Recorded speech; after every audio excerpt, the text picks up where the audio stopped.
तो गावोगाव भटकत फिरला या वाक्यातील अधोरेखित शब्दातील क्रियाविशेषण अव्यय कोणते?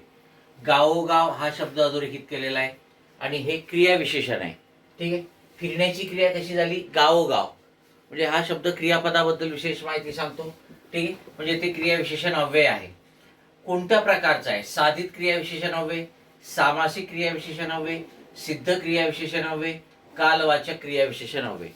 मित्रांनो, गावोगाव हे साधित क्रियाविशेषण अव्यय आहे, पण आपण इथे साधित क्रियाविशेषण अव्यय हे उत्तर देणार नाही, कारण साधित क्रियाविशेषण अव्ययाचा उपप्रकार सामासिक क्रियाविशेषण अव्यय आपल्याला पर्यायामध्ये दिलेला आहे.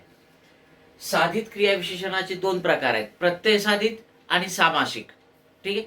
मग जे सामासिक शब्द क्रियाविशेषण अव्ययाचं काम करतात त्यांना सामासिक क्रियाविशेषण अव्यय म्हणतात.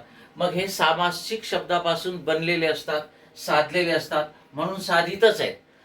पर्यायामध्ये जर सामासिक क्रियाविशेषण अव्यय हा पर्याय नसता तर मग आपण साधित क्रियाविशेषण अव्यय म्हटलं असतं, कारण सामासिक क्रियाविशेषण अव्यय हा साधित क्रियाविशेषण अव्ययाचा प्रकार आहे. मग जेव्हा तुम्हाला मुख्य आणि उपप्रकार पर्यायामध्ये दिलेले असतात मित्रांनो, तेव्हा उपप्रकार हे आपलं उत्तर असते. उपप्रकाराकडून मुख्य प्रकाराकडे उत्तर देता जायचं, लक्षात ठेवा. आणि म्हणून हे आपलं उत्तर आहे सामासिक क्रियाविशेषण अव्यय. या वाक्यातील गावोगाव हे काय? सामासिक क्रियाविशेषण अव्यय.